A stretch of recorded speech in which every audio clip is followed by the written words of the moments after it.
Senhor, a todos que estão nos assistindo. Estamos aqui nessa mais uma quarta-feira, ADP Menk na quarentena. Muito feliz por cada um de vocês que está aí conosco. Hoje o tema é bem interessante também.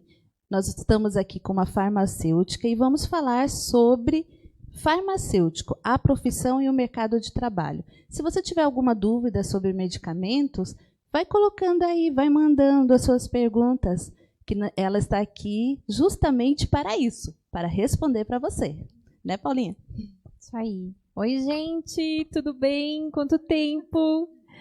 Mais uma quarta-feira aqui com todos vocês. Você está chegando agora aí, aproveita, já compartilha o nosso vídeo, já interage com a gente aí, mandando as suas perguntas. Espero que vocês tenham tido aí uma semana, um final de semana abençoado com a família, aproveitando cada momento. Eu sou muito grata ao Senhor por essa oportunidade que Ele nos concede de aqui estar mais uma quarta-feira trazendo conteúdo para você que está aí em casa, né? E hoje, com uma pessoa muito especial aqui, né? Nossa, uma amiga, né? Nossa amiga Bianca, que a Lu vai fazer toda a apresentação aí dela, a qual eu tenho um carinho muito grande por ela. E ela é daqui, né? É nosso ouro da casa, como o nosso pastor Davi fala, que ele tem muito orgulho dos ouros que ele tem aqui na nossa congregação. E hoje a gente trouxe mais uma pessoa aqui com conteúdo, com informações para dividir com vocês. Então fica aí com a gente até o final do programa, porque esse assunto é muito importante. Eu sei que você vai gostar. Tem bastante gente que tem muitas dúvidas de medicamento, né? Muita coisa aí para agregar no seu dia. Tem que tomar cuidado com os medicamentos, a quantidade que você toma, né? Não pode se medicar. A gente trouxe no programa passado uma médica que a gente falou muito sobre isso. E, na verdade, o conteúdo de hoje é para agregar o que a gente falou no programa passado. Então, hoje as informações um pouco ligadas, né? E eu tenho certeza que você vai gostar muito. Então, você que está chegando aí, muito obrigada. Que Deus te abençoe grandemente por continuar com a gente, por dar essa audiência. Então, já reforçando, compartilhe, acesse as nossas redes sociais. A gente vai frisar aqui mais para o finalzinho do nosso programa. E aí você pode também ver outros vídeos que nós temos da nossa congregação, de cultos, de palavras aí que foram feitas durante os outros anos. Então, muito obrigado por a sua parceria de ficar aí com a gente. Eu vou já parar de falar que eu falo demais. E aí, pode mandar suas perguntas e suas sugestões, viu? Que a gente possa fazer um ótimo programa aí na sua companhia também. É bom que ela fala bastante, eu posso falar menos. Eu falo demais, gente. Nós estamos aqui, como a Paulinha já falou, é o nosso ouro da casa. Como o pastor sempre fala, ouro de Ofir. Olha, que chique! Bianca Batista, farmacêutica e bioquímica. Tudo bem, Bianca? Tudo bem, boa noite a todos. Estou um pouco tímida, estou um pouco de vergonha, mas a gente vai levando aqui, tá tudo bem. Ai, que bom, mas assim, daqui a pouquinho você vai ver, você vai estar assim, ó, porque é um papo, né? A gente vai bater um papo bem legal aqui, vamos falar um pouquinho sobre esses medicamentos.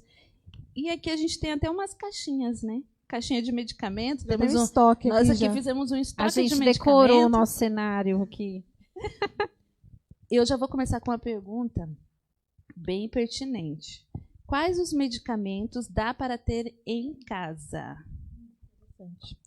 Bom, falando de medicamento, a gente tem uma tabela imensa, né? É impossível quantificar a quantidade de medicamentos que nós temos no mercado, né? Disponível para compra.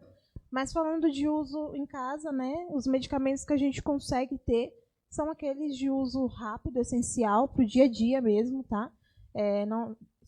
Que pode ser medicamentos que vai ajudar aí numa dor de cabeça, numa febre, sintomas que podem aparecer sem muita gravidade no dia a dia, né? Então, a gente costuma falar que esses medicamentos, a gente chama dentro do setor farmacêutico de MIPs, que são medicamentos com isenção de prescrição, né, médica.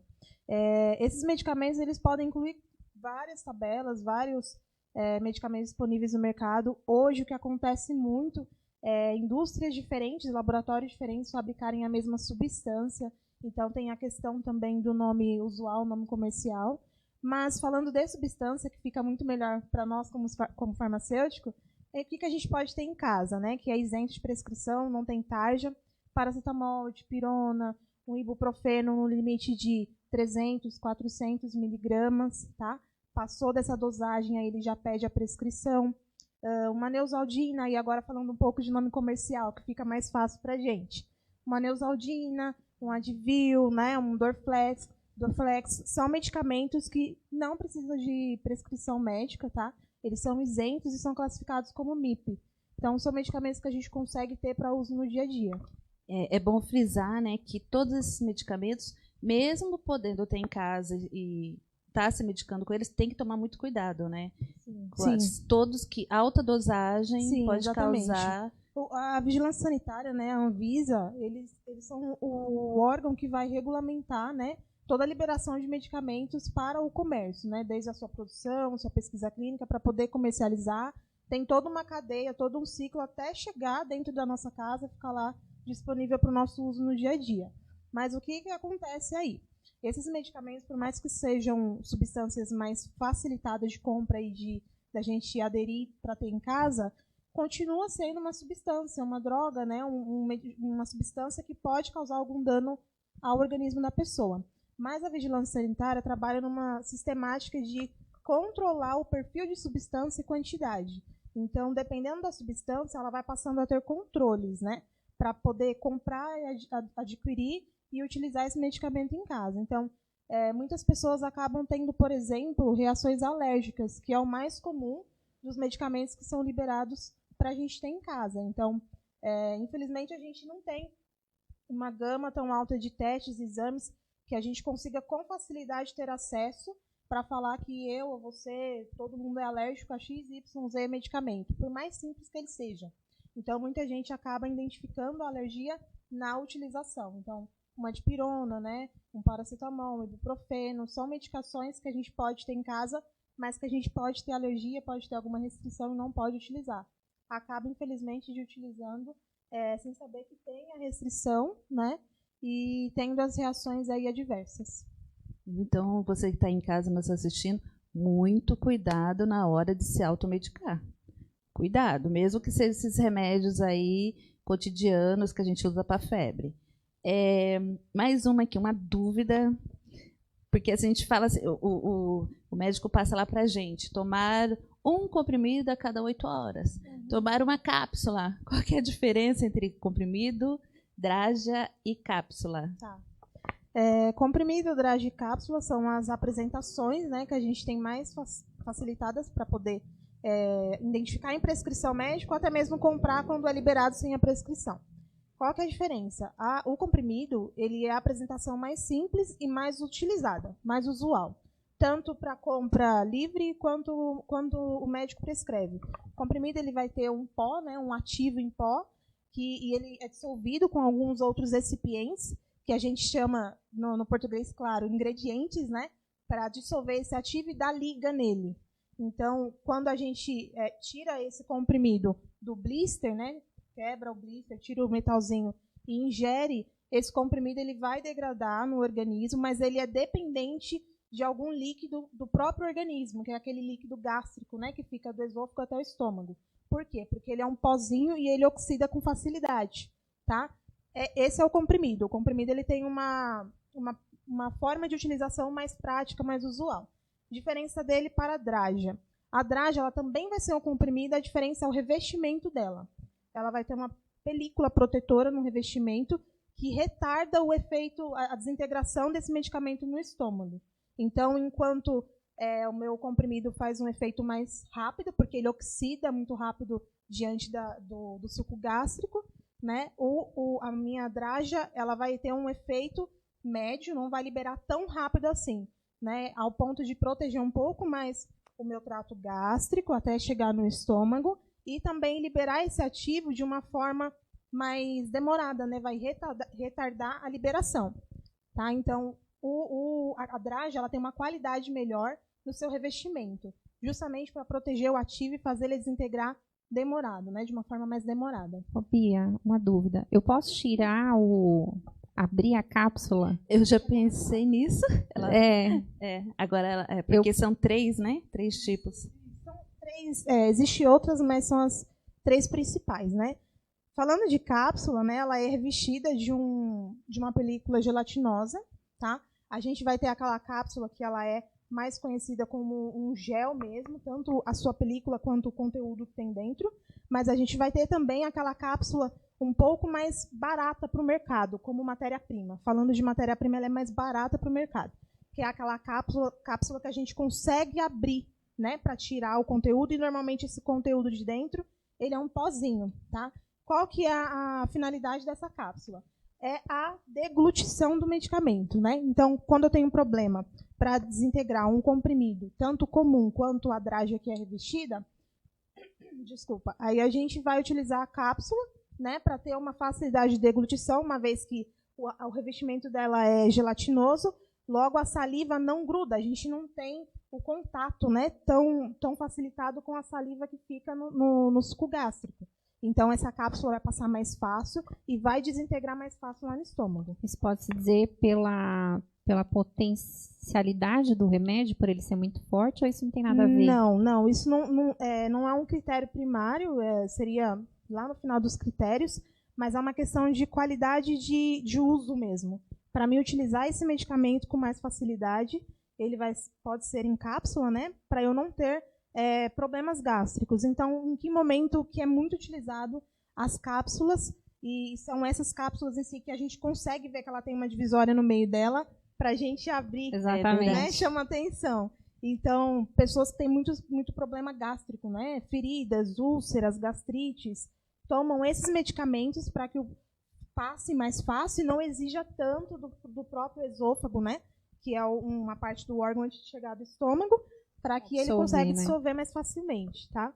E aí, respondendo a pergunta com relação a dividir a cápsula, né? Essa questão de dividir cápsula, ela chama atenção porque eu não posso fazer isso com qualquer medicação, tá? Isso vai diferenciar do ativo que eu tenho dentro da cápsula, lembrando que a cápsula é só um insumo, ela não tem medicamento, né, no revestimento. O que tem medicamento é o que está dentro dela. Certo? Então, tem algumas utilizações em que eu posso abrir, desde que eu use o conteúdo total dentro daquela cápsula. Ah, mas eu estou com medo, está escrito lá que é 20 miligramas, estou querendo tomar só 10. Não faça isso. Por que a gente não pode fazer? O conteúdo que está lá dentro é um pozinho que foi pesado, né?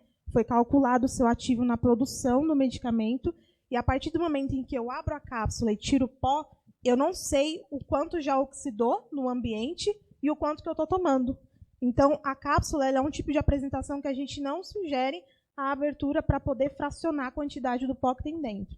Não é um tipo de apresentação legal para isso. E aí pode até ligar na próxima pergunta, que seria dá para cortar o comprimido, né? Eu sei porque às vezes eu costumo fazer isso. Eu não sei se está errado, se não pode, mas eu estou usando eu como exemplo para falar para vocês se assim, pode ou não. Aí ela fala assim, não pode. O médico mandou lá 500 miligramas, né? Aí ela pega e toma 250. Tipo, vou lá. Não, é porque o comprimido, não sei se vocês repararam, ele tem uma divisória. Tem uma divisória. Tem. Alguns têm. Então, pode ou fácil, não pode, né? Cortar? Vamos lá. Esse critério de comprimido também é utilizado pelo perfil de medicamentos que eu estou falando, tá? Então, vamos fazer uma tabela simples aí. Eu estou tomando um medicamento para dor, dipirona. Vamos usar a dipirona, que é um MIP, eu posso ter em casa, eu consigo comprar sem receita.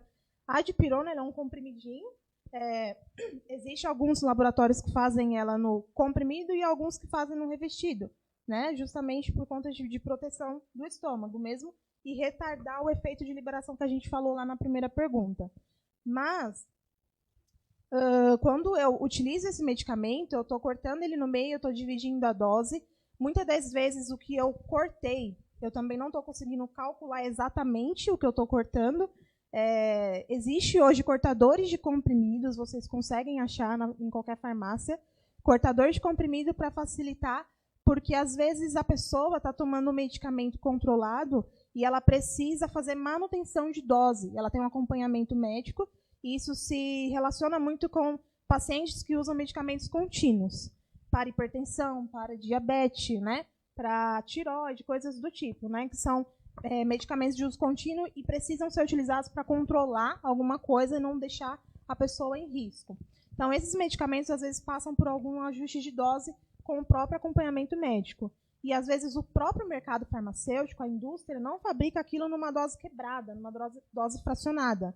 Então, o médico orienta ao paciente que cortar, né, com um cortador de comprimidos, mas isso tem que ter acompanhamento. É o que eu sempre falo. A gente pode cortar o comprimido desde que a gente tenha um acompanhamento, né? Às vezes, é um medicamento mais crítico, né, que o próprio médico passou e está acompanhando, então a gente sugere passar com o médico, porque tem outros critérios a serem considerados, né? Por que está dando diferença clínica de sintomas do paciente? Será que é porque ele está cortando? Ou será que é porque ele precisava aumentar a dose? Então, é uma questão de quantidade e qualidade. A gente não pode sair cortando qualquer medicação.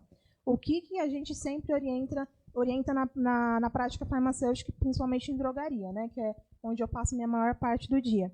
A gente sempre orienta, em último caso, se você não encontra aquele medicamento na dose total que você precisa em um único comprimido, em último caso, nós sugerimos fazer lá, dobrar a dose, né, ou triplicar. Por que seria em último caso? É uma questão de distribuição. O medicamento ele vai distribuir no organismo de uma forma por tempo e conforme cai no estômago aquele medicamento para desintegrar. Tem um tempo de ação, um tempo de liberação, que a gente chama de efeito de primeira passagem. Tá? Tem um tempo para cada etapa dessas passagens e liberação do ativo. Uma vez que eu quebro as doses, eu também estou alterando o tempo de distribuição e de absorção desse ativo. Tá? E isso vai aumentar a criticidade conforme o perfil do medicamento que eu tomo. Tá? Então, se eu tomo um medicamento para controlar a minha pressão, se eu cortar ele no meio ou se eu ainda aumentar a dose dele, né, dobrar a quantidade, é mais crítico do que eu quebrar uma dipirona no meio, do que eu cortar ela no meio para poder tomar. Entende? Então, um exemplo, no mercado a gente tem dipirona de 500 miligramas, que é aquela usual que a gente já conhece, e nós temos também a de 1 grama. Né? Essa de 1 grama ela é mais potente, então ela é indicada em casos de analgesia ou de febre muito alta, né, que precisa realmente ter um efeito mais alto, alcançar um pico de ação e uma necessidade mais alta. Ah, mas eu tenho uma cartela fechada em casa de dipirona de 1 grama, minha dor não está tão potente assim, não posso tomar ele quebrando no meio? Pode. Se sua dor ela é média para baixo, você pode, né? Só que sempre tenha noção assim de que você pode procurar um farmacêutico, um balconista na farmácia, para você saber se aquele medicamento pode ser cortado. Né? Porque tem essa questão também dos medicamentos que pode, não pode, e o que vai compensar para você.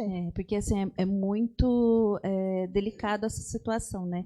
Medicamento, você tem que tomar muito cuidado na hora de estar tomando. Então, procure o farmacêutico. Se você tem lá, igual a Bianca falou, tem lá uma dipirona, tem lá um outro comprimido, vai lá na farmácia, pergunta para o farmacêutico que ele vai te dar as devidas respostas sobre isso.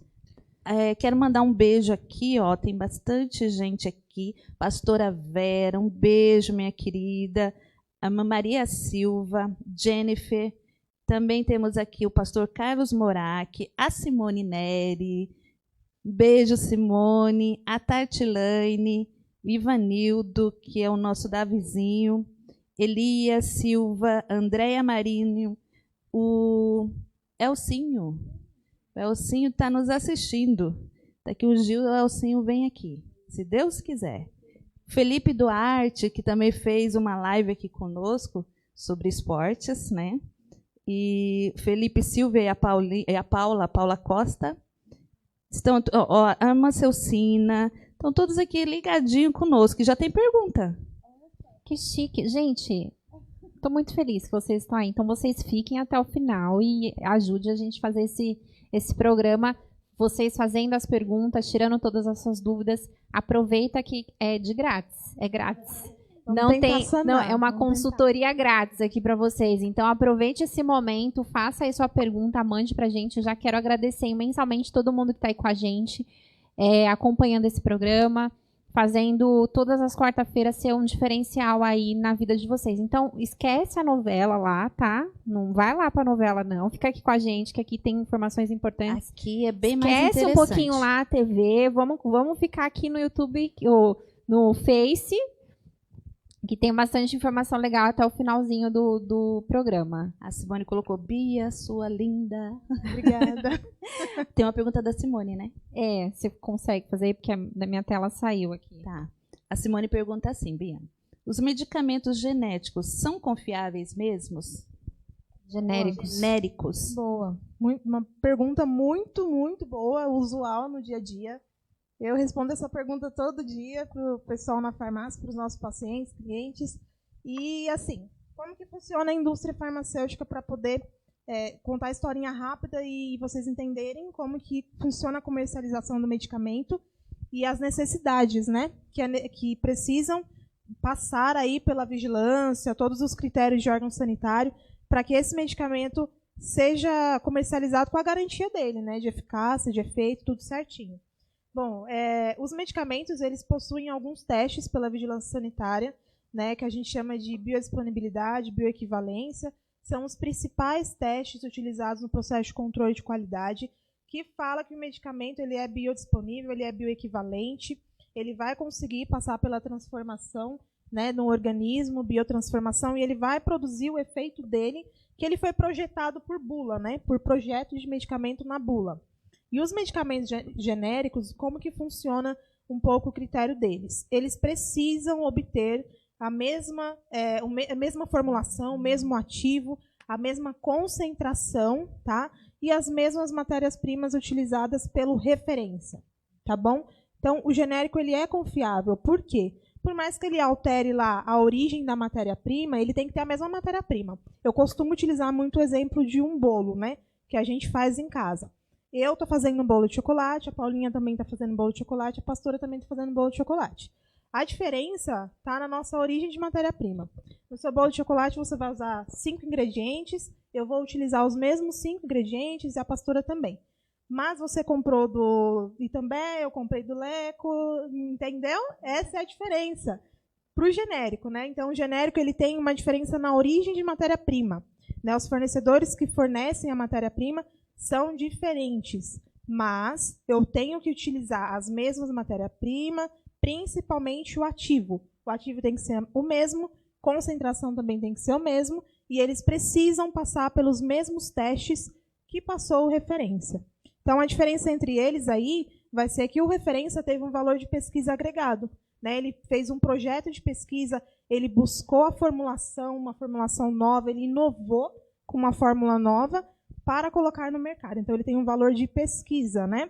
E as suas matérias-primas, por vezes, pode ser de um fornecedor também que encareça.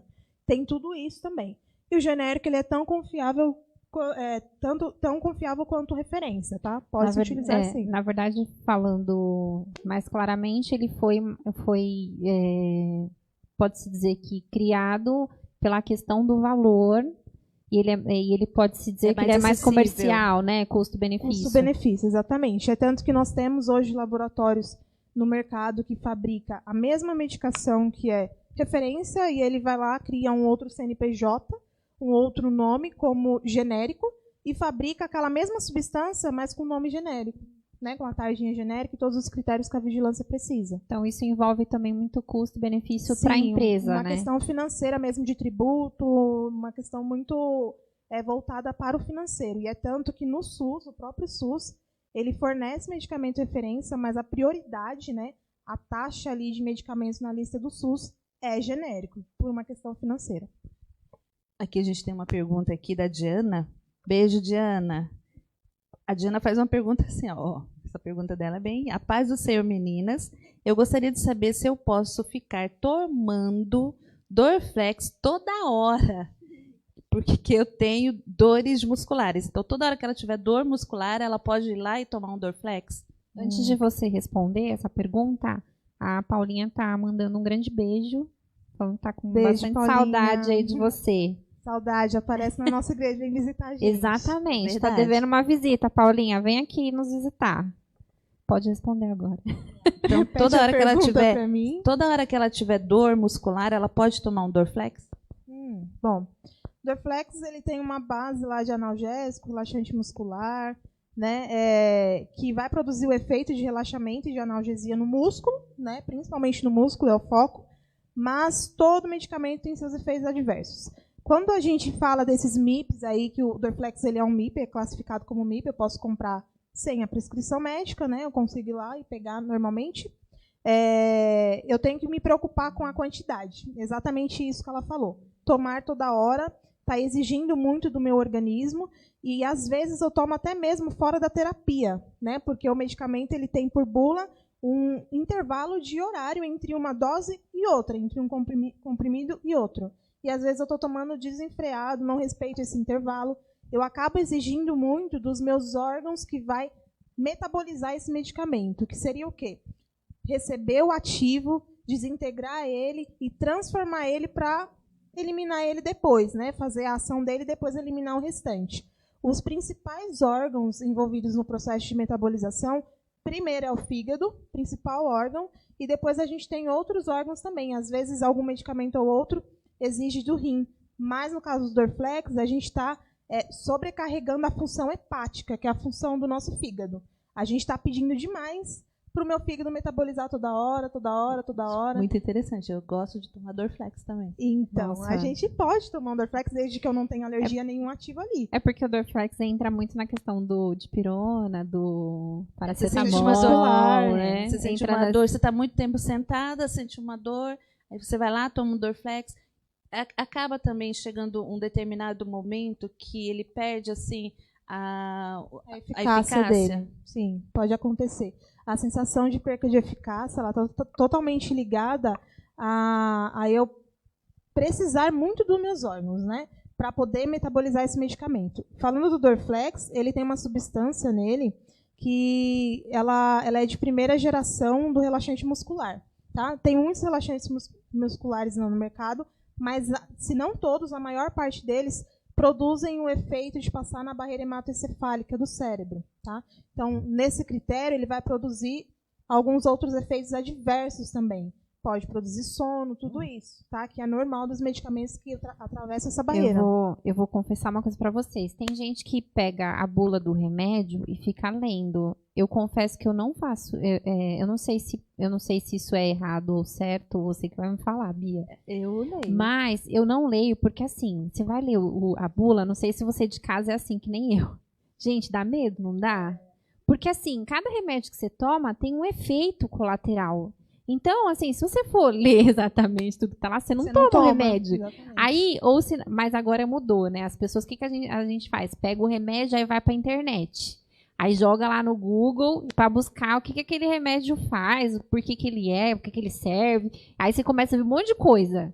Aí você já começa a colocar um monte de coisa na cabeça, não é assim? Não, eu acho que o pior não é você ler a bula. É você sentir uma dor e ir lá procurar no Google o que é aquela dor. E a dor é uma coisa que não tem nada a ver com o que você tem. Aí você vai e toma um remédio que não tem nada a ver também acontece isso. Aí o que eu faço? Eu não leio, porque eu fico com medo. Então eu já evito de ler para não ficar assustada. Assim, no critério de leitura de bula, é até importante isso, porque às vezes passa desapercebido. E até por mim, que eu sou profissional, eu fui aderindo a esse hábito aos poucos. Toda vez que a gente lê uma bula de um medicamento, às vezes a gente tem até preguiça de abrir a caixinha e pegar aquela bula que dobra 1000 vezes com a letra desse tamanhinho, você não vai ler. O que a gente pode estar fazendo? Ir lá na internet e pesquisar a bula, desde que eu pesquise a bula no formato PDF direto do laboratório fabricante.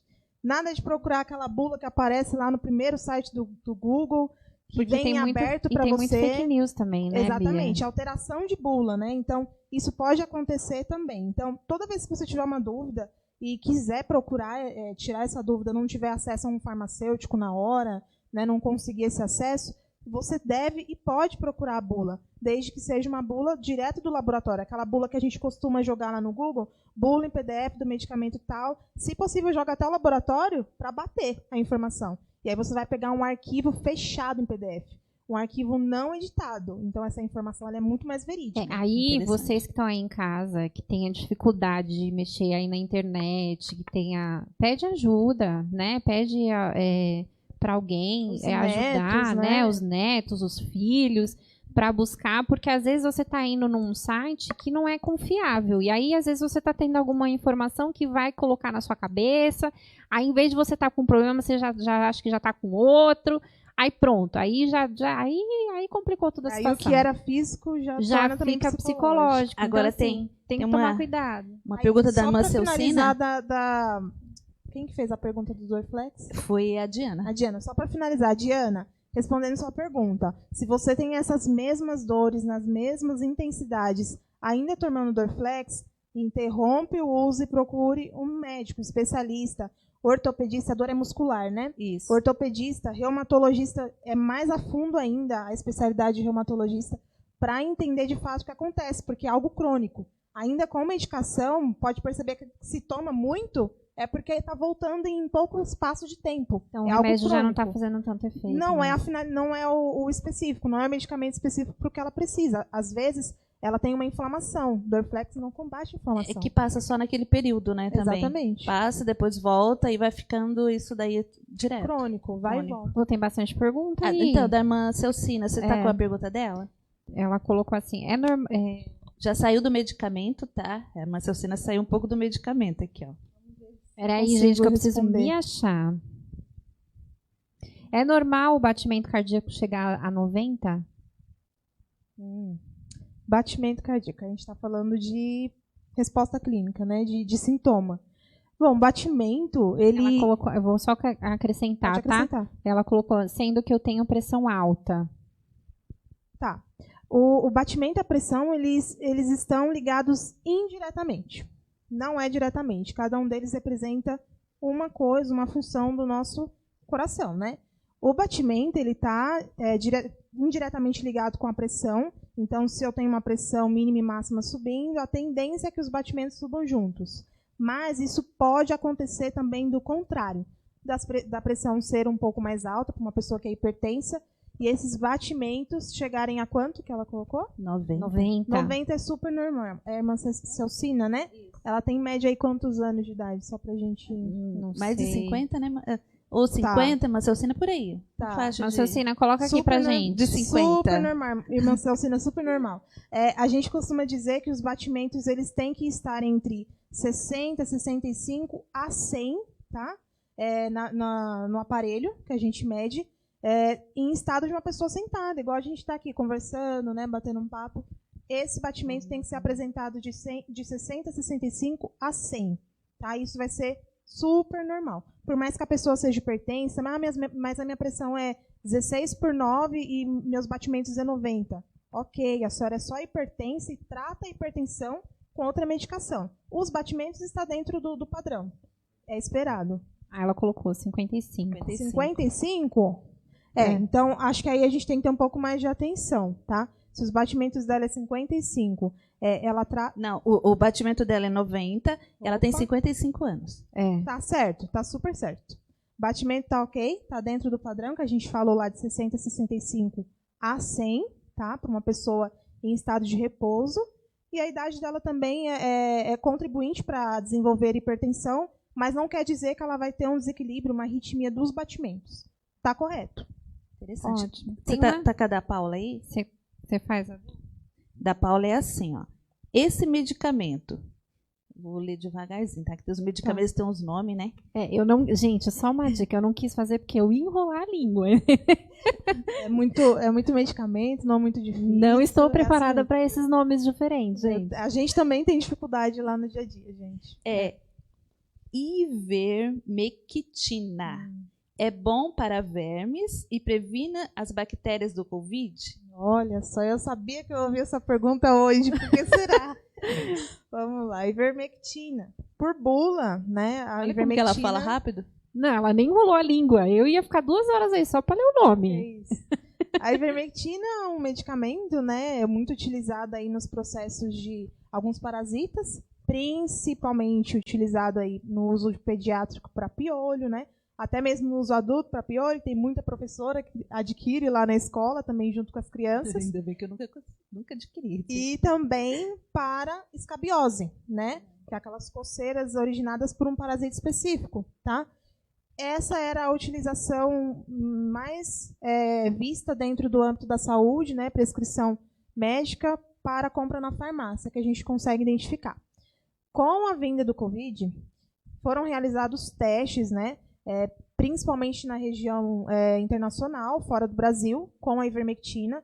E aí eles conseguiram, né, comprovar pelo FDA, que é um órgão regulamentador, lá internacionalmente, que ela produz uma eficácia, tá, contra o combate do vírus dentro do contorno da infecção, dentro do período da infecção. Mas é um uso específico. A ivermectina, ninguém vai sair comprando disparadamente. Gente, pelo amor de Deus, não façam isso. Igual a... Não façam. Como que é? Como que é o nome? Hidroxicloroquina. Isso. Então, gente, não faça isso. Não faça. Não Não saia comprando por aí, não. Ah, saiu uma comprovação? Saiu a comprovação. Mas ainda assim, é um medicamento como todos os outros. Podem produzir efeitos adversos. Eles precisam também ser utilizados para as outras finalidades que já existia na bula. Então, hoje, ele não vai ser só utilizado no caso que o médico veja que pode ser utilizado para COVID e vai fazer a prescrição para o paciente, não vai ser só utilizado para COVID.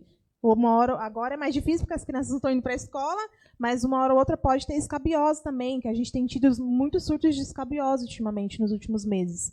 Então, se você for lá desesperadamente comprar só para COVID, tomar do jeito que você acha que é, a posologia, a forma como vai ser tomada, não é a mesma de uma escabiose, não é a mesma de tratamento de piolho, não é. Tá? Ela é modificada, tá? Conforme a prescrição médica, tá bom?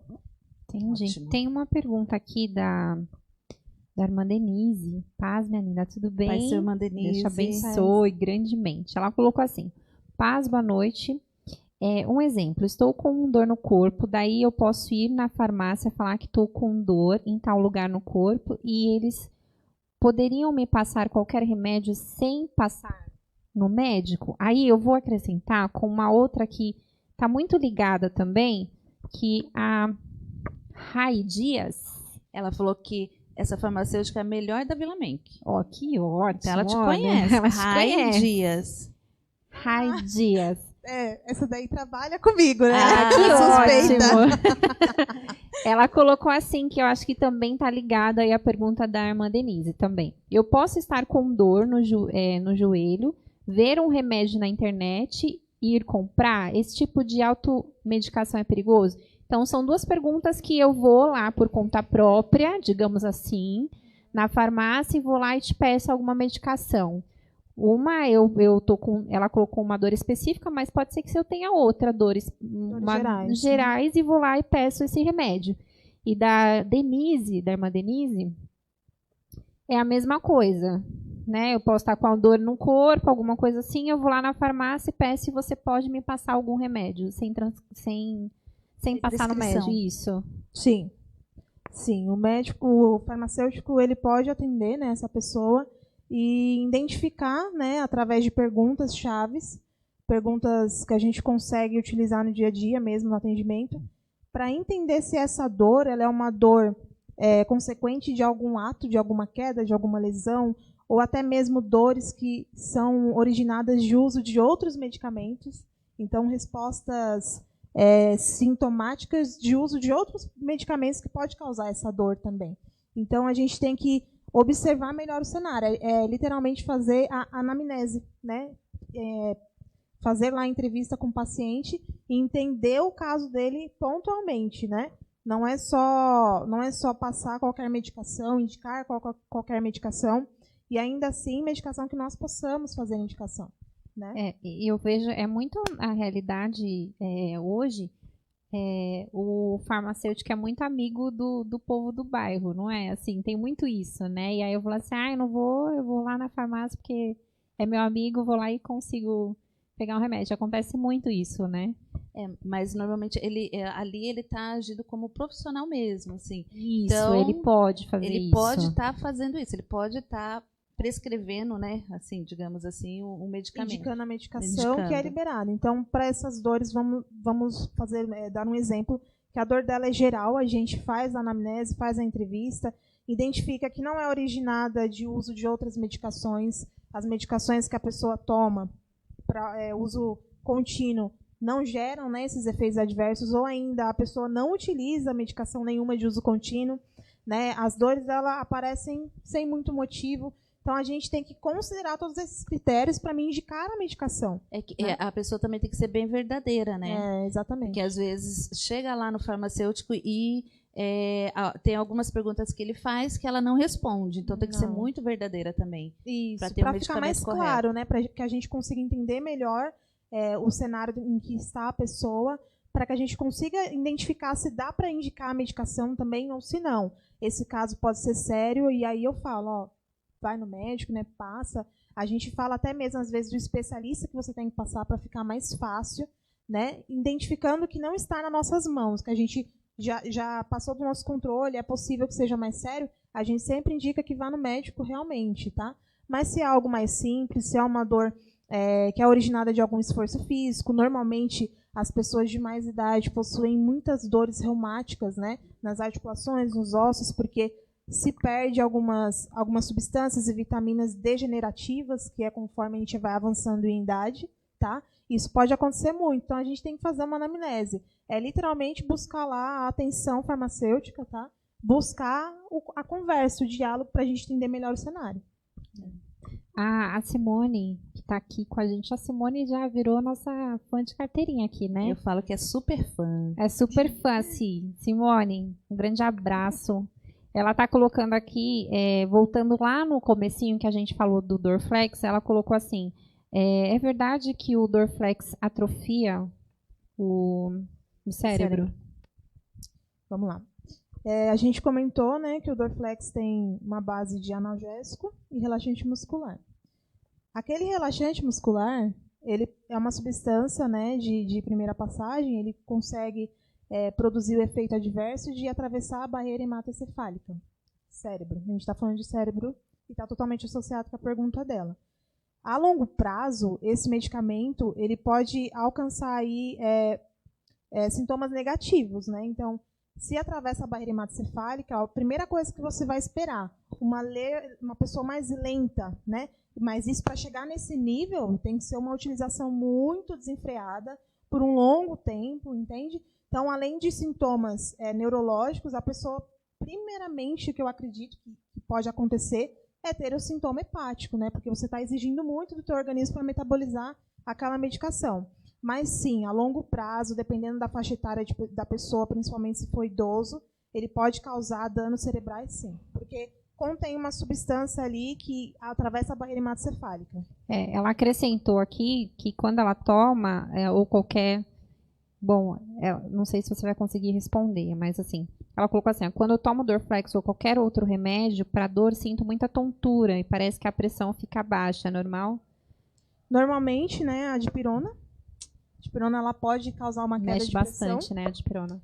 Tem pessoas que elas já são hipotensas, né? As pessoas que já são hipotensas, elas tendem a ter a pressão arterial já desigual para baixo, mais baixa, né? Então, essa pessoa já tem a pressão arterial um pouco mais baixa por hereditário, já é natural dela, do próprio organismo. Quando Deus criou, foi mapeada assim, e ela adquiriu isso da família dela, dos genes. Então, ela tem aí uma hipotensão. E quando ela toma, faz, né, o uso desse medicamento, essa pressão ela pode ser levada ainda mais para baixo. Então, ela vai ter os efeitos aí neurológicos justamente por conta da substância. Então, qual que é a orientação nesse caso? Se está percebendo que produz o mesmo efeito, o mesmo sintoma, toda vez que toma, interrompe o uso, procura o farmacêutico e verifica se tem alguma outra substância com a mesma finalidade que pode te ajudar a não ter esses efeitos quando toma. Eu, como já tenho pressão baixa, quando eu tomo dipirona, eu já vou para cama. Eu sei que eu vou dormir. Então, comigo não, o dipirona não faz isso, mas o Dorflex faz. O dipirona eu tomo normal, não cai minha pressão nada, sigo a vida. Porque o Dorflex tem uma interação dipirona com aquele relaxante muscular, que atravessa a barreira hematocefálica. Então, a dipirona em si tem uma tendência, isso é relacionado para cada pessoa, isso é relativo. Tem a tendência de abaixar, o quanto vai abaixar, Não tem como saber. Isso é relativo de organismo para organismo. Mas aí, junto lá com aquela segunda substância, a gente tem uma potencialização. Entendi. A Rai está fazendo outra pergunta aí. Mas, Lu, vamos, antes de fazer a da Rai, vamos só entrar em uma aqui nossa, que eu queria colocar. Aí a gente entra na questão do antibiótico. A gente vai falar de antibiótico aí para vocês que estão com dúvida.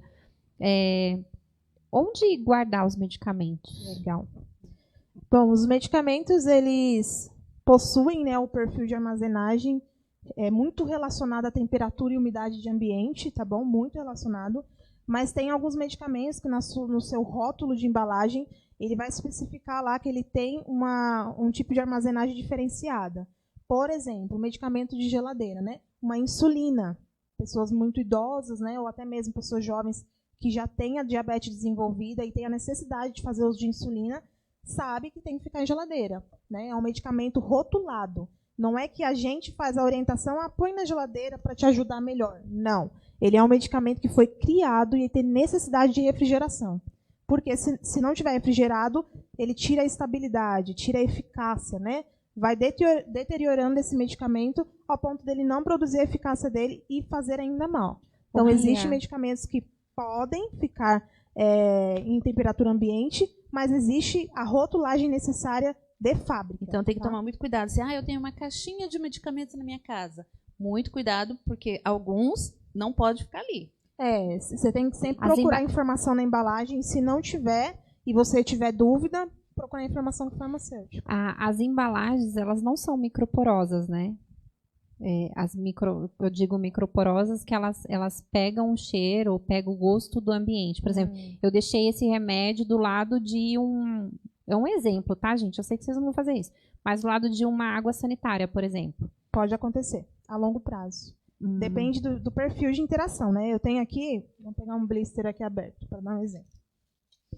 Claro que a gente não vai usar o exemplo do que está aberto aqui, porque está exposto. Está exposto, qualquer coisa acontece aqui. Vamos usar o exemplo do que está fechado, tá?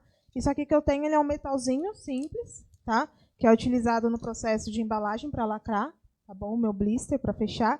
E o que pode acontecer aqui? Interagir o perfil de matéria-prima que eu tenho aqui com o ambiente. Então, a gente está falando, vamos usar o exemplo que você deu agora, com um produto químico, né? Cândida, água sanitária, produto químico. Nunca, em hipótese nenhuma, eu guardo um medicamento perto do produto químico. Tem o local mais adequado possível para você guardar medicamento. Esse lugar é dentro de um guarda-roupa.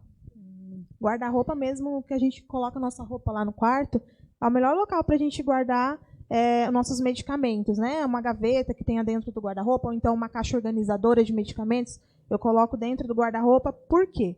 A temperatura ali, ela vai girar em torno de 15, 30 graus, que é o ambiente que a gente precisa para colocar medicamentos de uso comum, que não tem necessidade de rótulo específico, né? Para armazenar numa temperatura diferente.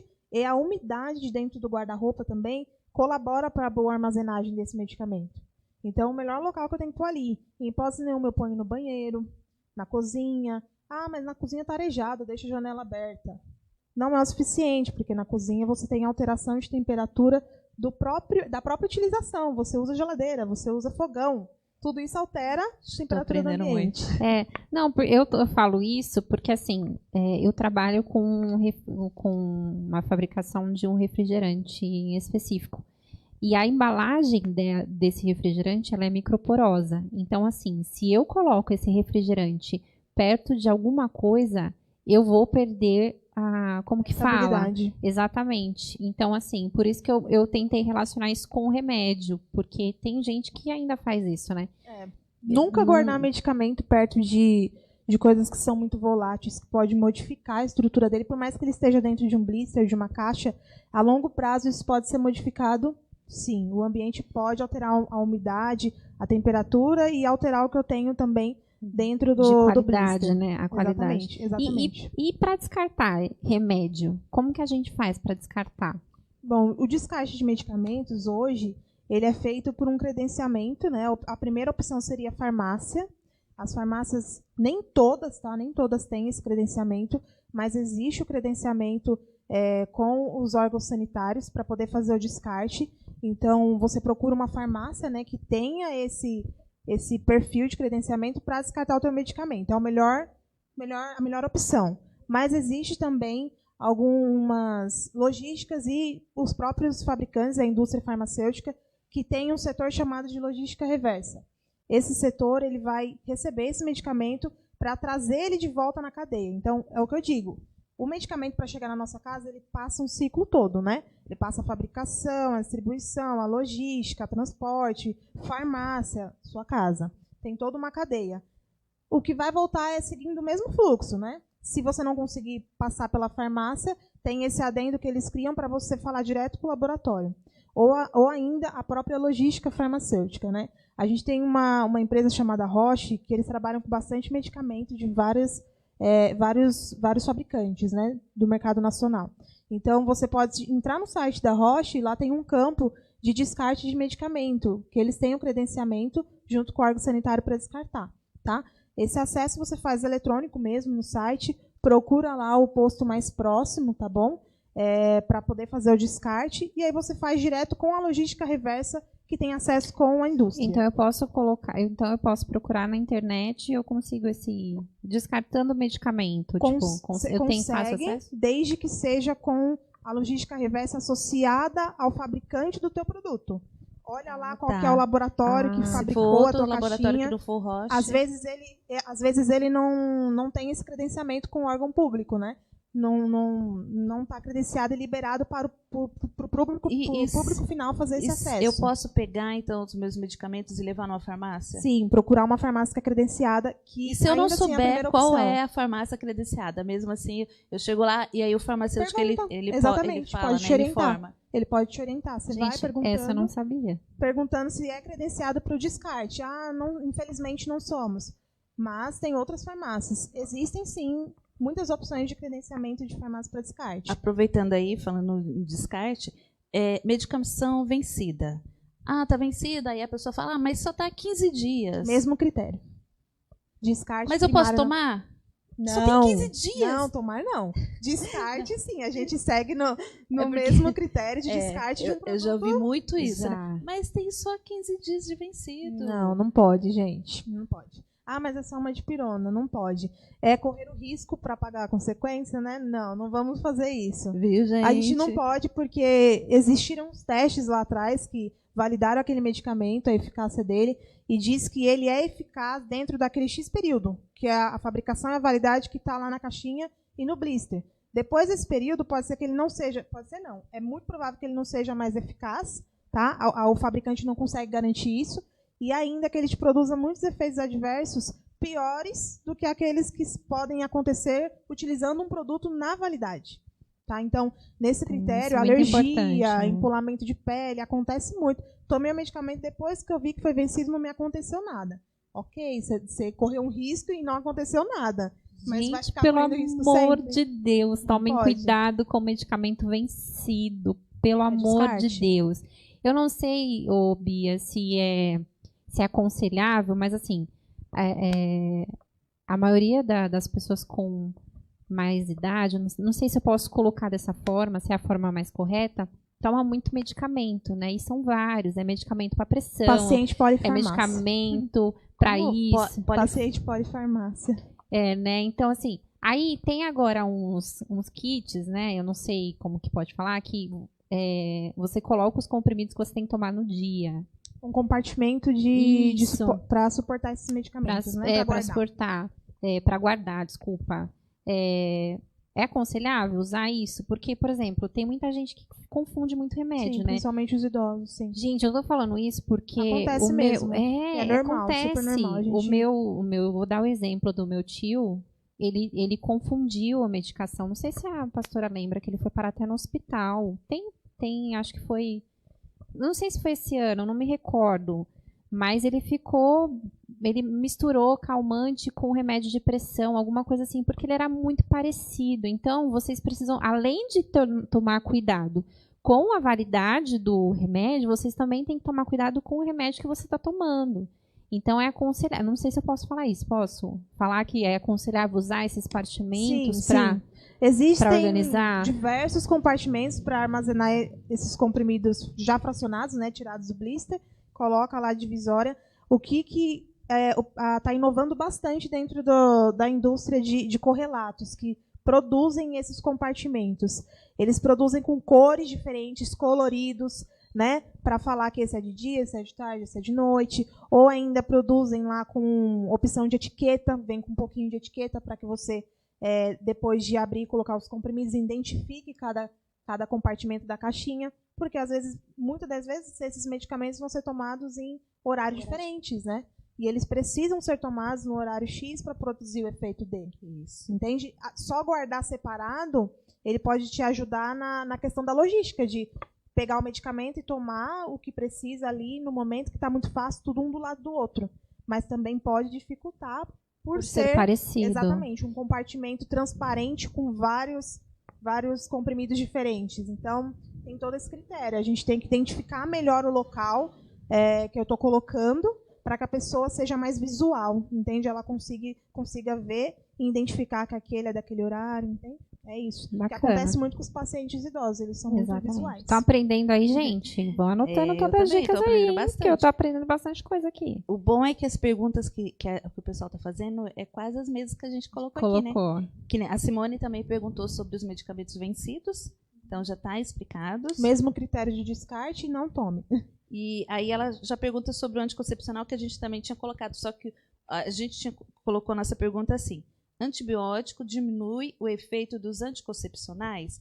E ela perguntou assim: colocar remédio no shampoo tipo anticoncepcional faz o cabelo crescer? É mito, é verdade? Se for verdade, eu vou começar a comprar. Falando já de antibiótico, aquela sua amiga, ela estava perguntando também sobre o que o antibiótico faz. Se eu não me engano, era isso, né? Que ela estava perguntando. É porque, assim, conforme se a gente não faz a pergunta, ela some. Isso, produção. Não sei se a produção consegue nos ajudar. Mas eu acho que era isso. Ela estava perguntando o que os antibióticos fazem, é isso mesmo. Que aí já liga tudo na questão aí, falando já de antibiótico, que era o assunto que a gente já ia entrar e você ia falar, Bia. Então, vamos responder isso. O que os antibióticos fazem, né? Isso. Os antibióticos, eles são prescritos para tratar algum tipo de infecção, tá? Não confundam com inflamação, mas ele trata infecções, tá bom? De diversos tipos, e cada infecção tem um tipo de antibiótico ou uma tabela de antibióticos que pode ser utilizado. Não é qualquer antibiótico para qualquer infecção, não. Os antibióticos, eles trabalham para combater e ir contra a infecção, né? Seja o estágio dela inicial, médio ou terminal. Ele tem que entrar lá, e de forma que seja ideal no início da infecção, para combater ela, né, por completo, não deixar nenhum tipo de bactéria. O que acontece com bactéria? Ela infecta lá as células que são boas, né? Com o próprio DNA dela, ela consegue penetrar nas outras células, se multiplicar gradativamente, então elas vão se multiplicando, e aí tem a necessidade de entrar o antibiótico lá. O antibiótico vai matar essas bactérias, tá? Tem antibióticos classificados como amplo espectro, tá bom? Que consegue pegar bactérias gram-positivas, gram-negativas, que é uma informação mais técnica, mas ele consegue ser mais abrangente. Ele consegue pegar esses dois perfis de bactérias. E tem aqueles que não são de amplo espectro, que, óbvio, são prescritos pelos médicos para infecções mais moderadas, né, de leve a moderada. E aí o de amplo espectro para aquelas infecções mais desenvolvidas, mais agudas. Então, o antibiótico tem esse papel: combater a infecção, matar a célula que está infectada pela bactéria. Bi, e por que eu só posso... Desculpa, Lu. Por que eu só posso comprar antibiótico com receita? Por conta da substância. A substância ela é controlada pela vigilância sanitária, né? Então, a partir desse controle, como eu disse lá no início do nosso bate-papo, cada tipo de medicamento ele tem um perfil de controle, ele vai sendo controlado conforme a necessidade dele. Então, a vigilância precisa controlar essa substância por uma questão de efeitos adversos, porque ela pode produzir um efeito adverso muito pior do que uma dipirona. Então, eles precisam controlar o antibiótico por conta da substância dele, que ela pode ser mais nociva do que uma dipirona, por exemplo. E o antibiótico ele tem que ser rigorosamente tomado naquele horário que foi prescrito? Porque às vezes assim, eu esqueci de tomar 8 horas da manhã. Eu tenho esse problema, gente, sério. Isso é uma questão muito de prática mesmo, de uso do medicamento na prática. Lá na bula, se vocês olharem, muitos medicamentos colocam assim: esqueci da tomada, tome o mais rápido possível, mesmo passando 1 hora, 2 horas depois. Ok, tome o mais rápido possível. Mas aí entra aquele adendo do risco. Dentro dessa diferença de horário, eu posso ter tido multiplicação a mais de bactéria que eu não esperava. Então, é uma escalazinha de multiplicação. Né? Dentro de um intervalo de uma dose ou outra, multiplicaram-se 200 bactérias. Eu atrasei a próxima dose, multiplicou 300. É mais ou menos assim, entende? Então, a tomada da dose do medicamento, ela vai abaixando a minha carga bacteriana, de 1.000 para 500, 200, e assim vai até zerar a carga das bactérias das células que foram infectadas. Então, aí causa aquele problema assim, se você não tomar no horário, aí acaba os 7 dias, a pessoa fala assim, ai, mas eu não sarei, eu não melhorei. Você tem um resto de bactéria ativada aí, que não foi combatido 100%. Mas aí, se a pessoa toma o antibiótico, ela toma anticoncepcional, dá uma... A medicina, ela diminui o efeito? Ela não conseguiu comprovar por meio de testes, porque é necessário fazer os testes e comprovar que o antibiótico vai reduzir o efeito do anticoncepcional. Não foi possível comprovar isso até hoje, tá? Mas tem uma coisa muito interessante. Alguns perfis de anticoncepcional, eles, principalmente os em comprimido, pílula, né, que a gente fala, eles são biotransformados e distribuídos pelo intestino, pelo nosso órgão intestino. Então, uso de laxante com frequência. Tomo muito óleo mineral, tomo bastante lactopurga, né? É bem dessa forma mesmo. O que vai acontecer? Você está laxando, você está eliminando. Tomo muito leite de magnésia Philips para fazer aquela limpeza. Sal amargo, que é muito conhecido também. São produtos utilizados e medicamentos utilizados para fazer efeito laxante, para limpar, fazer limpeza intestinal. A partir do momento que eu limpo, eu estou eliminando coisas que estão ali. E a gente tem bactéria boa, né, que ajuda a nossa microbiota intestinal. Nós temos lá um pouco do ativo do anticoncepcional. Então, desse critério, o laxante ele pode diminuir, né, o efeito do anticoncepcional ao ponto de reduzir. Mas isso não é possível ser comprovado na medicina hoje. O que a gente sugere sempre dentro do ambiente farmacêutico. Se vai usar laxante, tenha um segundo método contraceptivo, né, para não correr o risco. E se eu colocar o anticoncepcional, né, no shampoo? No shampoo. Ele vai tem crescer algumas o cabelo? pessoas que fazem isso seguindo os youtubers da vida, né? Não sugiro fazer isso de forma nenhuma, né? Dentro da profissão farmacêutica, até mesmo em formação, durante a faculdade, eu não aprendi isso e não vi que isso produza um efeito bom. Tem pessoas que falam que sim, mas eu não posso falar que faz, sendo que a gente não tem comprovação clínica dentro da medicina para isso. Legal. Uma pergunta da irmã Celcina novamente. Pode fazer, Lu? Pode. Aquela que é bem difícil? Meu Deus, deixa eu ver se eu vou conseguir ler esse nome aqui. É pregabalina? Pode ser para fibromialgia? Serve para quem tem fibromialgia. Uhum. Gente, há uns nomes aqui difíceis de remédio, vocês não estão entendendo. Pregabalina. Pregadalina? Pregabalina. Pregabalina? Isso mesmo. Ou nossa, pregabalina, exatamente. né? Pregabalina, é isso daí. Pregabalina. Pregabalina é uma substância controlada, tá? Vendida somente com a prescrição do médico, com necessidade de retenção de via dentro da farmácia, né? Emissão de 2 vias. Substância controlada. Ela tem uma necessidade de ser controlada porque ela trabalha lá no sistema nervoso para poder produzir o efeito dela, a eficácia da substância. Então, ela tem que ser controlada pela vigilância.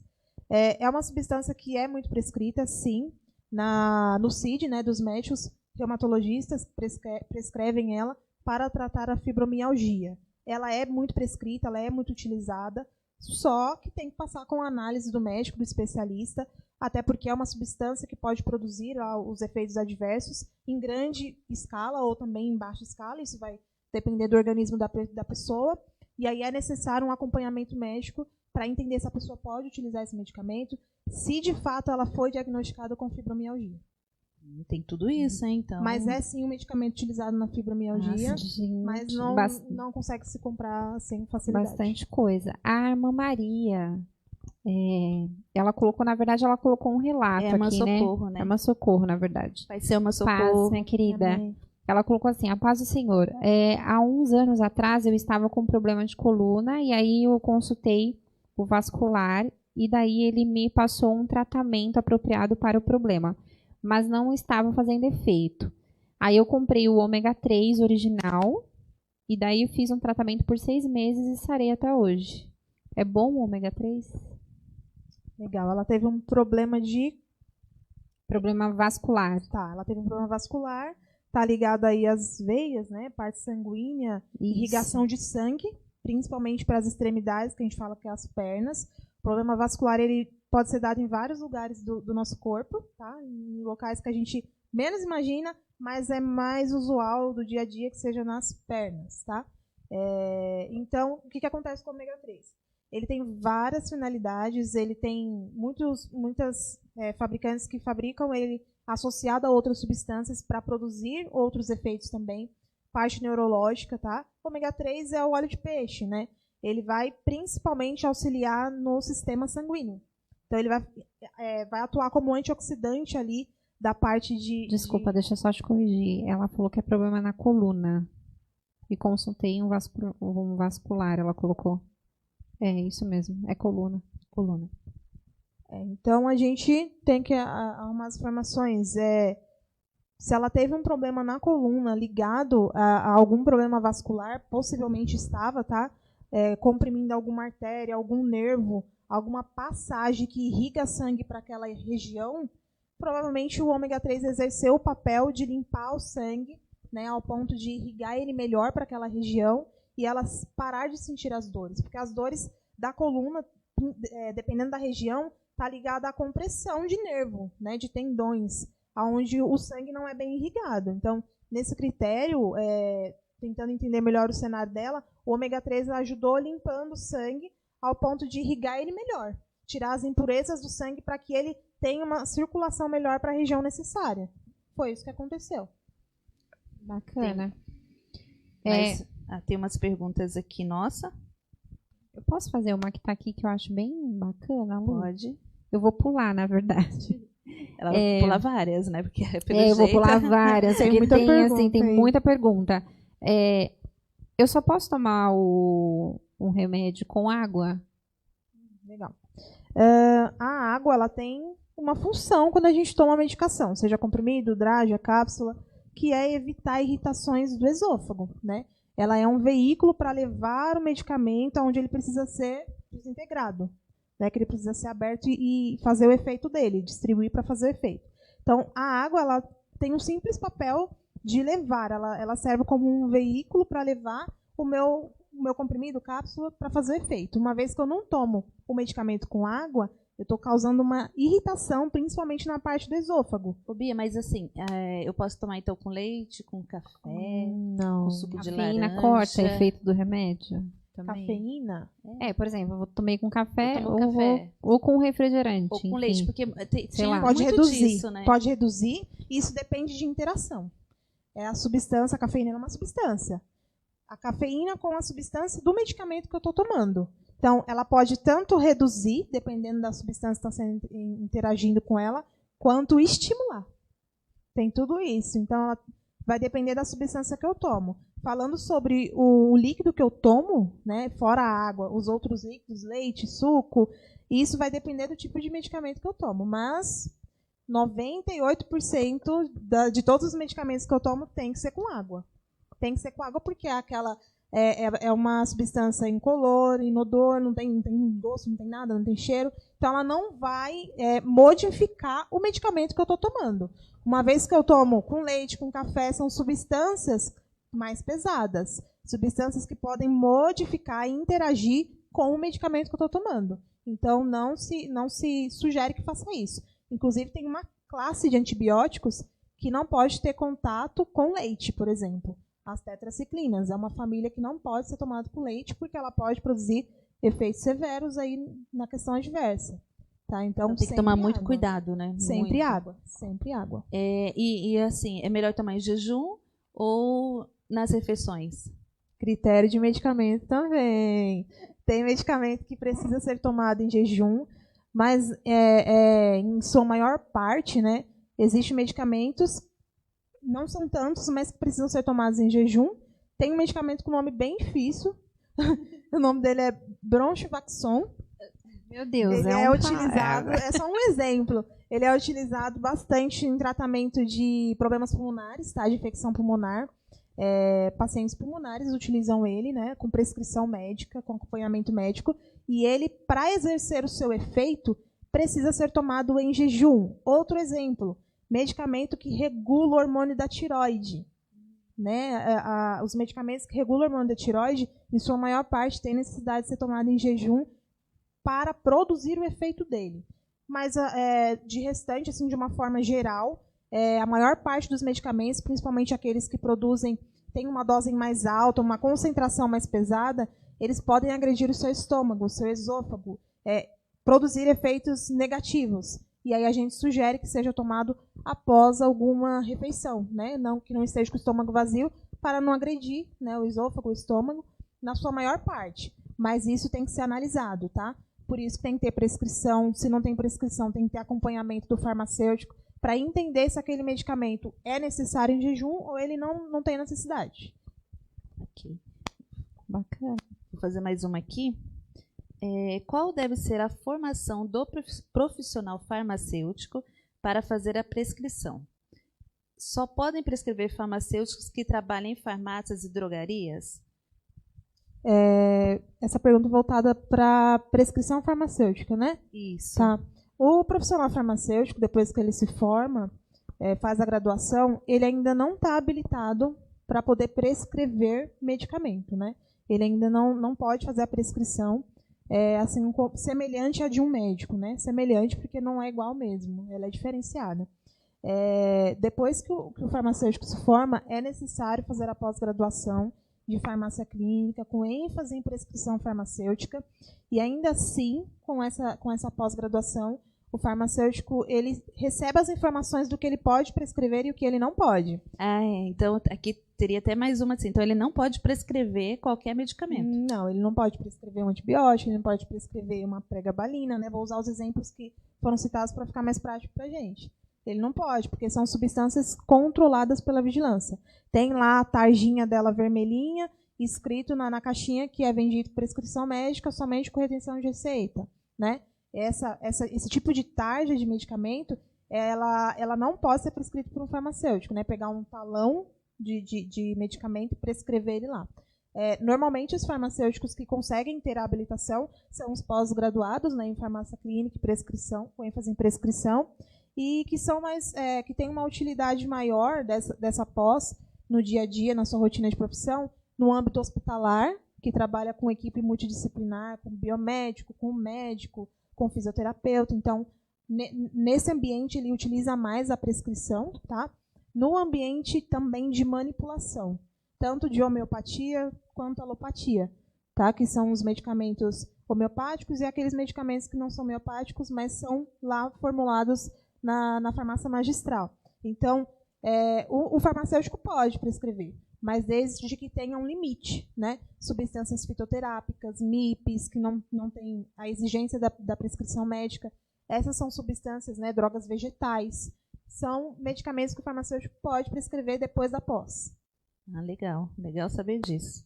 E nos casos de medicamentos que exigem receita médica, há alguma exceção para a prescrição do farmacêutico? Não, segue o mesmo critério. Se tem a necessidade de receita médica, né? Eu sempre uso o exemplo das caixinhas para ficar mais usual para nós.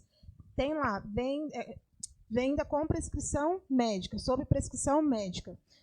Ele vai pedir a prescrição do médico, mas ele não vai impossibilitar que você chegue na farmácia e compre ele sem a prescrição. Por quê? Porque eu não tenho retenção. Isso para um medicamento simples, tá? Eu trouxe até um exemplo aqui para mostrar. Aqui. A gente tem um diclofenaco potássico, que ele é tarjado sobre tarja vermelha, e aqui está escrito nele, venda sob prescrição médica. Quer dizer que a tarja tem que chamar mais a atenção como um alerta. Paciente, você precisa estar em alerta, porque pode produzir algum efeito, tá? Então, você tem que tomar ele com atenção. Se possível, passar no médico para tomar, perfeito. Se não pode, não tá em tempo hábil, que é uma orientação farmacêutica, você consegue chegar lá na farmácia e comprar sem receita, porque ele só pede uma avaliação médica, né? Um ponto de atenção, diferente dos outros que têm uma tarja a mais. Ele vai estar lá, venda com prescrição médica, somente com retenção de receita. Tem um que é tarja preta, né? Tem, aí são os controlados da portaria 344. Aí, além de ter a atenção da informação inscrita, né, venda sob prescrição médica com retenção de receita, ele vai ter a coloração da tarja diferente, que é para chamar a atenção que é uma substância ainda mais potente. Tem o quê? Uns 3 tipos de tarja? Nós temos as tarjas vermelhas, tá? Temos as tarjas pretas, que são mais as utilizadas no ambiente farmacêutico, que é o que é mais prescrito pelos médicos mesmo. Agora vamos aqui. O que é manual de boas práticas farmacêuticas? Aí vai bem para o lado profissional, administrativo. Essa pergunta é bem voltada para um ambiente administrativo. O manual de boas práticas ele é um documento, né, que vai colocar aí algumas diretrizes, como que eu devo seguir para executar aquela atividade.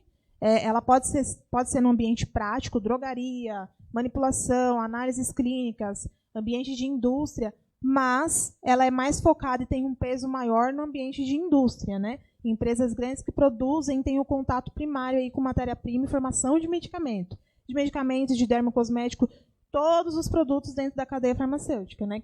Não é só medicamento. A área farmacêutica, a gente não está falando só de medicamento. Porque às vezes a gente tem esse pensamento, né? Farmacêutico, só remédio. Não. São muitas coisas, cerca de 71 áreas atualizadas hoje no Conselho Federal de Farmácia, que pode ter atuação no farmacêutico. São bastante áreas diferentes e em todas elas é necessário seguir boas práticas de execução da atividade para que a gente tenha um resultado legal. Que resultado legal seria esse? Ter a produção do que eu preciso produzir com uma boa eficácia, custo-benefício, todos os critérios utilizados, né?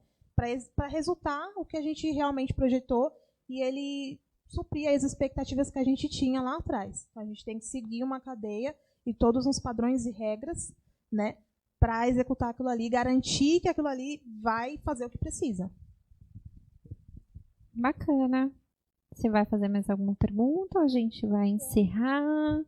A gente tinha aqui tinha quais são as áreas de atuação do farmacêutico? Eu acho que muitas. Indústria farmacêutica, logística farmacêutica, indústria alimentícia, análises clínicas, manipulação alopática, homeopática, muitas coisas. São variadas. Então, você que está pensando aí... Vigilância sanitária, perícia criminal... Perícia criminal. Várias coisas. Então, você que não sabe ainda o que fazer, de repente a farmácia é um excelente caminho profissional para você. O pastor tem uma pergunta, gente. Diga. A gente falou Ela disso. falou, mas fala faz novamente. uma pincelada. Não podemos. Deixa eu só falar o que ele perguntou, porque o pessoal não está ouvindo. Ele perguntou assim, medicamentos vencidos, eu posso tomar ou não posso tomar? Não pode tomar. Medicamento vencido tem um limite lá, delimitado pelos testes que foram executados para produzir e colocar aquele medicamento no mercado. Então, eu consigo dizer que a eficácia dele é garantida por X meses. Passou daquele período, ele pode não fazer mais o efeito dele e ainda produzir efeitos adversos, né? Que pode ser desde algum empolamento de pele, pode ser algum problema voltado à parte respiratória, vários tipos de resultados negativos que pode gerar. Várias coisas, né? Só uma perguntinha. Tem vários tipos de medicamentos que a gente fala drogas, né? Tem alguma que a gente não pode associar?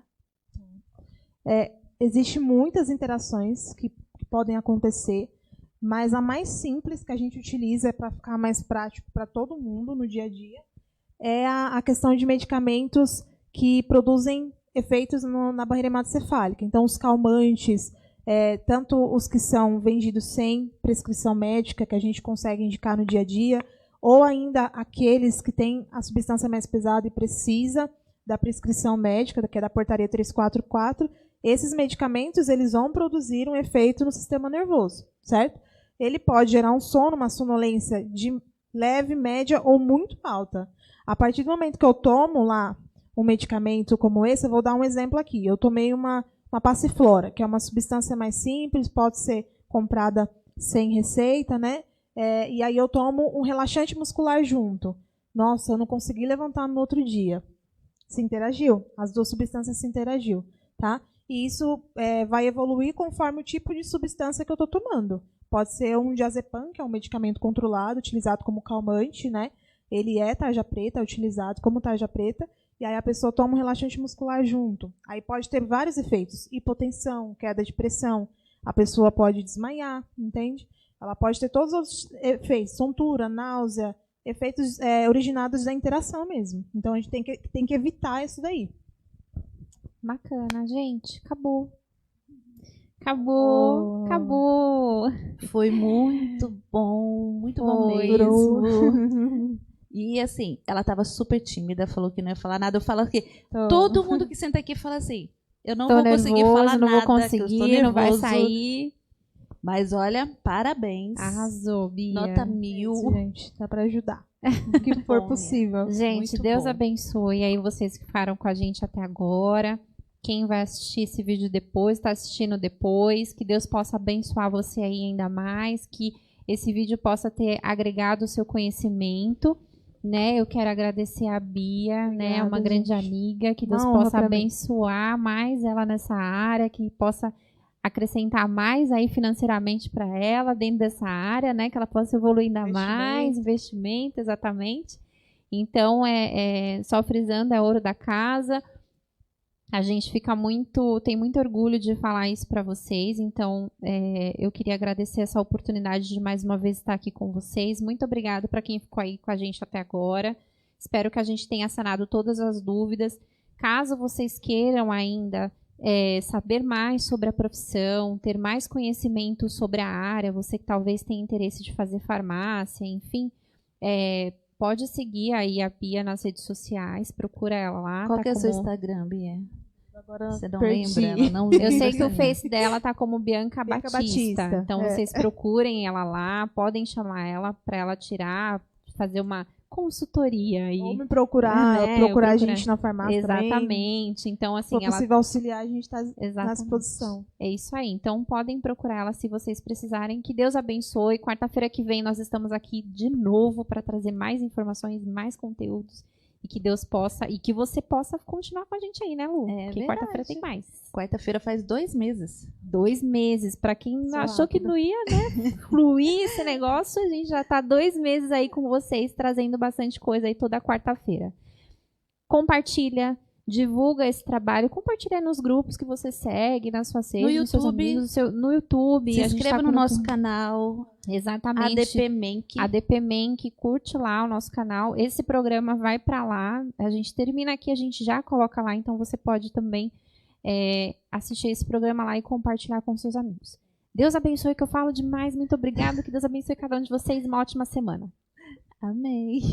Amém. Obrigada, gente. Deus abençoe. Amém. E a gente termina sempre com uma oração, Bia. E o nosso convidado sempre faz essa oração. Que benção, né? Então, eu quero agradecer muito vocês que esteve aí conosco. E continue ligadinho, porque nós estaremos aqui até Deus permitir, trazendo um pouquinho mais para você. Vamos fazer essa oração, Bia? Vamos orar para que Deus possa continuar nos abençoando, né? A gente ora aqui, você ora aí na sua casa. E Deus recebe a nossa oração em conjunto, né? Amém. Senhor, meu Deus, meu Pai, na Tua presença, Senhor, nós nos encontramos, Deus. Nós queremos Te agradecer, Jesus, por essa oportunidade que o Senhor nos concedeu, Pai, de estarmos juntos, Deus, debatendo assuntos importantes, Pai. Assuntos que estão relacionados à nossa saúde, à nossa vida terrena, Senhor. Mas nós sabemos ainda que nós venhamos evoluir e procurar informações, Pai, para que possa nos ajudar, nos auxiliar na cura. O Senhor é a nossa cura, Deus. O Senhor é o Deus que traz para nós respostas que o homem não consegue encontrar. Então, Deus, eu peço a Ti que o Senhor possa continuar nos dando sabedoria, nos dando conhecimento, nos dando estratégias para evoluir e ajudar o nosso próximo, Deus. E ainda quando nós não venhamos conseguir, que o Senhor possa trazer a cura, que o Senhor possa ser o remédio dessas pessoas. Em nome de Jesus, eu Te agradeço pela oportunidade, que o Senhor possa continuar nos abençoando, nos guardando e nos livrando. Amém. Beijos, Amém. até a próxima. Tchau, pessoal. Até quarta Tchau. que vem, se Deus quiser. Tchau.